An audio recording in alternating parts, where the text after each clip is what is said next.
नमस्कार, मैं हूं आपके साथ शिप्रा झा और आप देख रहे हैं देश का सबसे पहला समझाने वाला बुलेटिन खबर तो समझिए।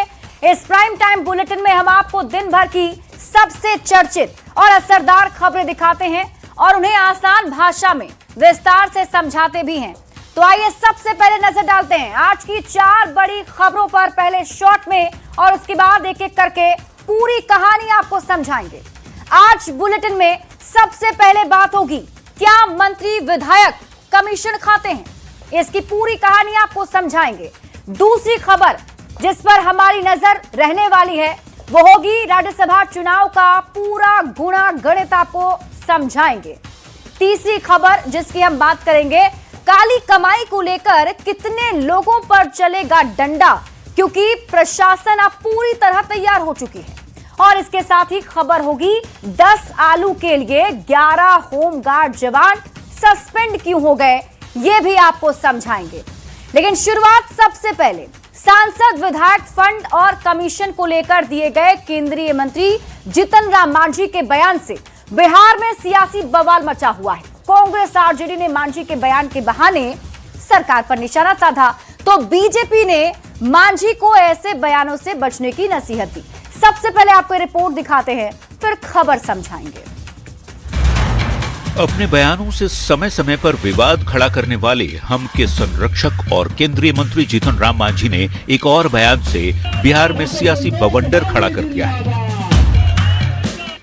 हर एमपी एमएलए कमीशन ले आएगी, हर एमपी एमएलए कमीशन ले आएगी। जीतन राम मांझी ने गया में हुए पार्टी के कार्यक्रम में सार्वजनिक मंच से सांसद विधायक फंड और कमीशन को लेकर क्या कहा, पहले वो सुनिए।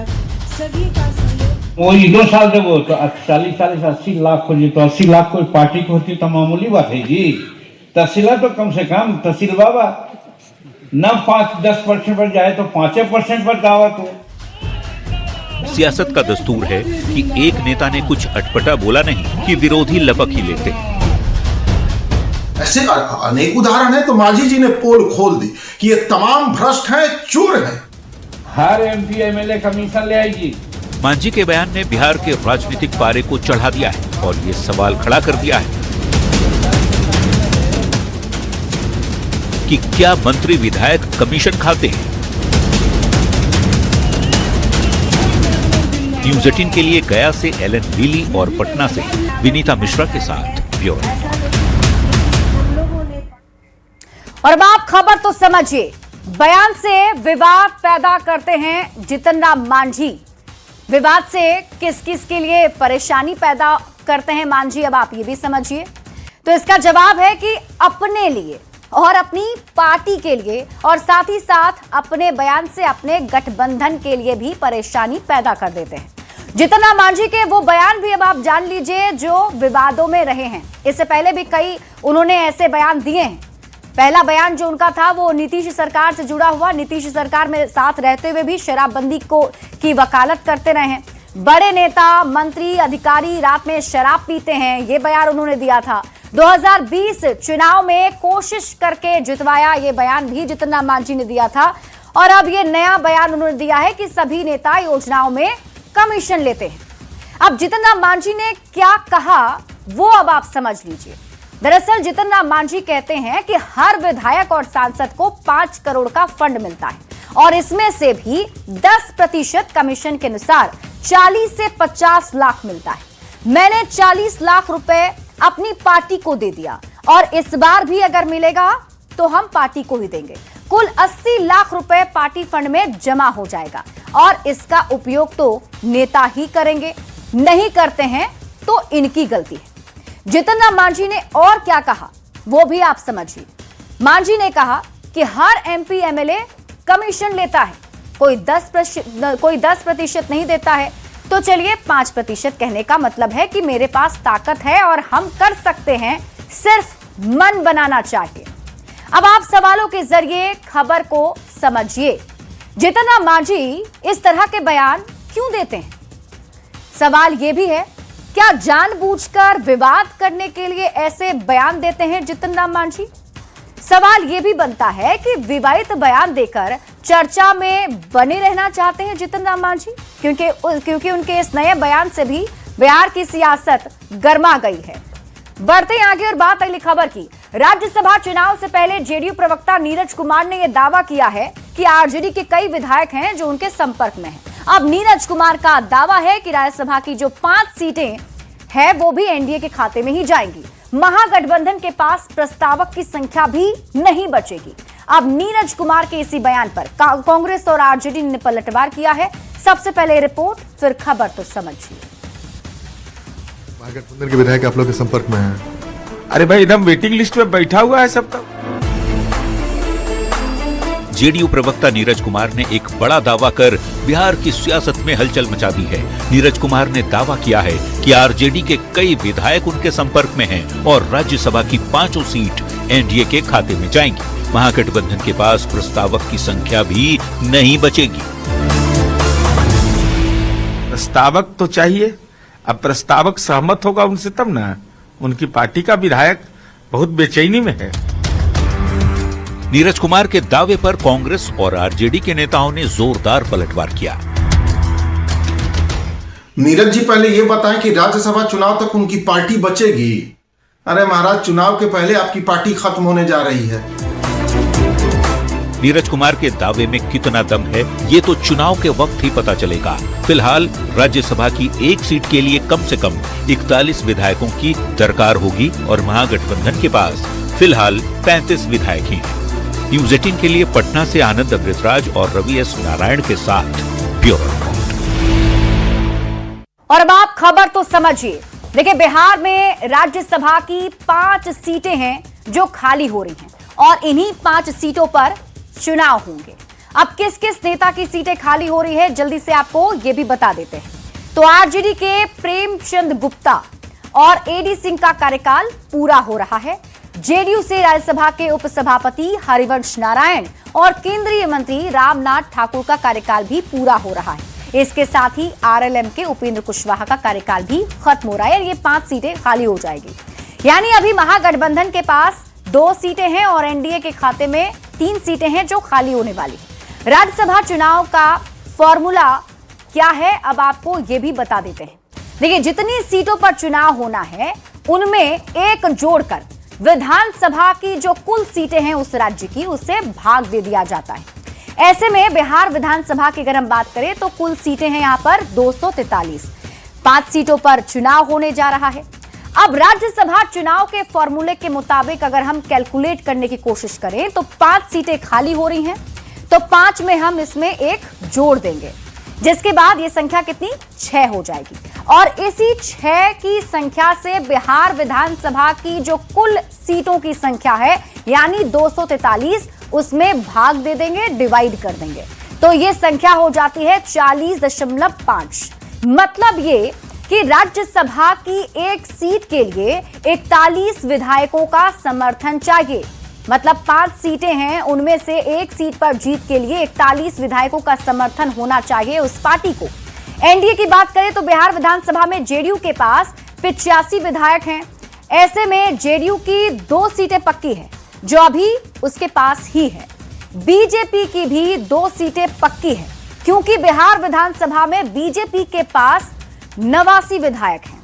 यानी कि 2 सीटों के लिए जरूरी 82 की संख्या से 7 ज्यादा।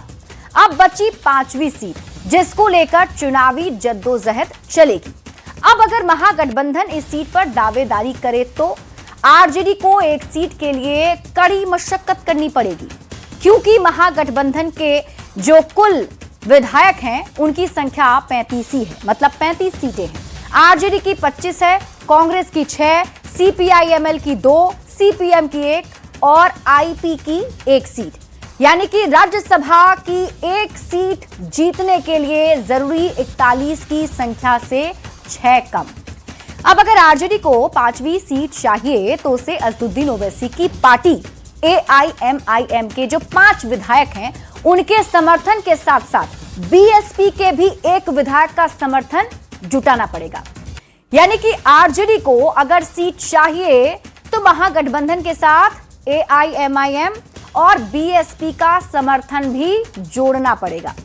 अब आप समझिए कि एनडीए की ओर से चिराग पासवान को 5वीं सीट पर जीतने के लिए क्या करना होगा।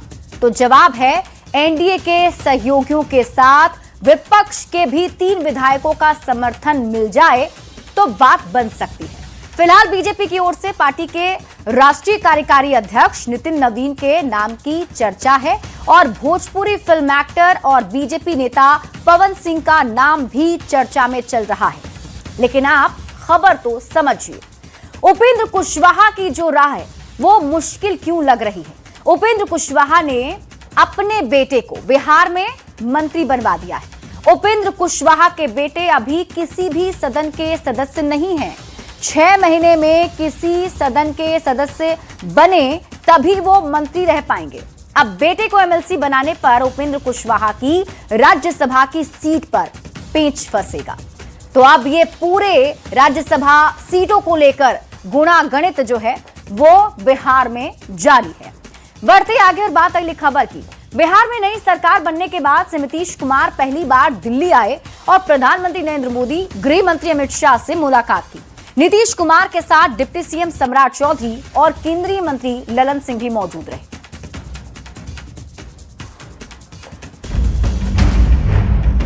ये तस्वीर 22 दिसंबर 2025 की है। बिहार में नई सरकार बनने के बाद सीएम नीतीश कुमार पहली बार दिल्ली आए और दिल्ली में प्रधानमंत्री नरेंद्र मोदी से मुलाकात की। सीएम नीतीश ने गुलदस्ता भेंट कर पीएम मोदी का अभिवादन किया।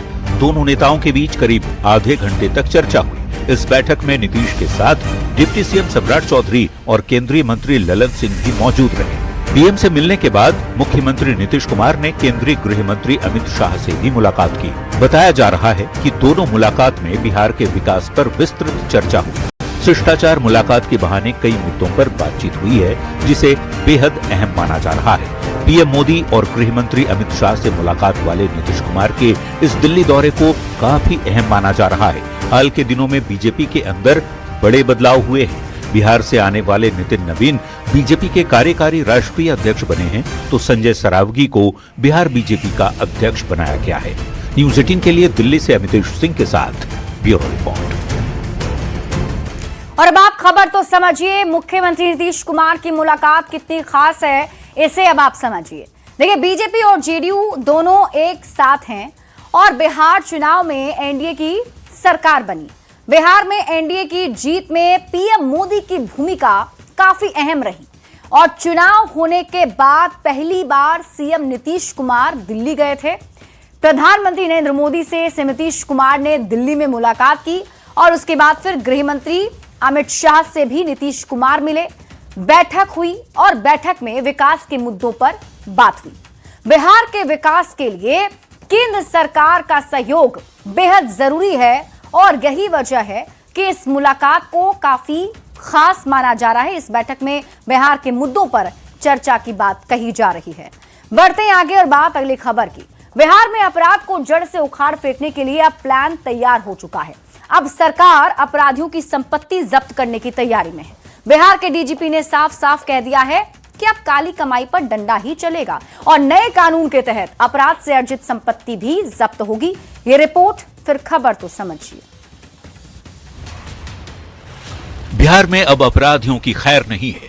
गृह विभाग ने साफ मैसेज दे दिया है कि अब अपराधियों की काली कमाई पर डंडा चलेगा। क्राइम पर नो कॉम्प्रोमाइज होगा। नए कानून के तहत अपराध से अर्पित संपत्ति जब्त की जाएगी।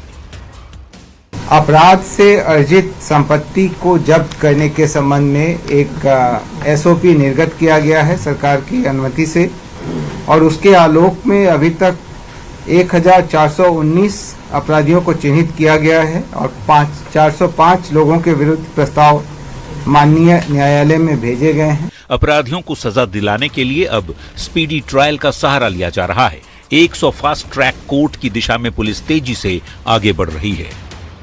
आर्म्स एक्ट के कांडों के लिए 100 फास्ट ट्रैक कोर्ट्स और जो गंभीर कांड है हत्या, डकैती, अपहरण वगैरह वगैरह के लिए उसके लिए भी 100 फास्ट ट्रैक कोर्ट क्रियाशील होने की संभावना है। सम्राट चौधरी के गृह मंत्री बनने के बाद नई सरकार लगातार एक्शन मोड में है। अब अपराध की जड़ को उखाड़ने का प्लान बन गया है। अपराधियों की संपत्ति जब्त करने की तैयारी शुरू हो गई है। न्यूज 18 के लिए पटना से आनंद अमृत राज की रिपोर्ट। और अब आप खबर तो समझिए, काली कमाई पर चलेगा अब पुलिस का डंडा। अपराध से अर्जित संपत्ति जब्त की जाएगी और इसके साथ ही गृह विभाग ने इसके लिए पूरा प्लान भी तैयार कर लिया है, एसओपी भी जारी कर दी गई है। अब आप खबर तो समझिए, कोर्ट से निर्देश मिलते ही अपराधियों पर एक्शन शुरू हो जाएगा और नए कानून के तहत कार्रवाई पहले से भी ज्यादा तेज होगी। खबर तो समझिए, अब तक कितने अपराधियों की पहचान हुई है? तो पुलिस के आंकड़ों के मुताबिक 1419 संपत्ति जब्ती के लिए कितने प्रस्ताव अब तक कोर्ट भेजे गए हैं, अगर हम आपको इसकी संख्या बताएं, मतलब कितने ऐसे अपराधी हैं जिसकी संपत्ति जब्त करने के लिए कोर्ट में आवेदन दिया गया है, तो वो उनकी संख्या है 405। संपत्ति जब्ती की जो प्रक्रिया चल रही है अभी फिलहाल, उसकी संख्या है 70, मतलब 70 अपराधियों पर अभी कार्रवाई की जा रही है। अपराधियों की संपत्ति जब्त की जा चुकी है। अब तक 3 ऐसे अपराधी हैं जिनकी संपत्ति जब्त कर ली गई है। अब आप खबर तो समझिए, बिहार में अपराध पर पुलिस काफी ज्यादा सख्त है, तेज और सख्त कार्रवाई की तैयारी कर रही है। अपराध को काबू करने के लिए कई कदम उठाए जा रहे हैं, जिनमें कि त्वरित कार्रवाई की जाए और स्पीडी ट्रायल किया जाए, जल्द से जल्द दोषियों को सजा दिलाई जाए, जल्द से जल्द इसका निपटारा किया जाए। अपराध को काबू में करने के लिए कई कदम उठाए जा रहे हैं, जिसके तहत 100 फास्ट ट्रैक कोर्ट की दिशा में तेजी से पुलिस आगे बढ़ रही है। मतलब 100 फास्ट ट्रायल जो है कोर्ट बनाए जाएंगे, जिसमें कि जल्द से जल्द मामला सुना जाए, फैसला दिया जाए। और पुलिस का यह दावा है कि डायल 112 की स्थिति देश में दूसरे स्थान पर है बिहार। 14 मिनट में डायल 112 की टीम घटनास्थल पर या फिर मौके पर पहुंच जाती है। अब आप खबर तो समझिए, बिहार पुलिस क्या संदेश दे रही है? तो बिहार पुलिस का साफ संदेश है, क्राइम पर नो कॉम्प्रोमाइज। अपराधियों पर सख्त कार्रवाई होगी, काली कमाई जब्त करके अपराधियों की कमर तोड़ी जाएगी ताकि उनकी संपत्ति जब्त हो सके और अपराधियों का मनोबल टूटे।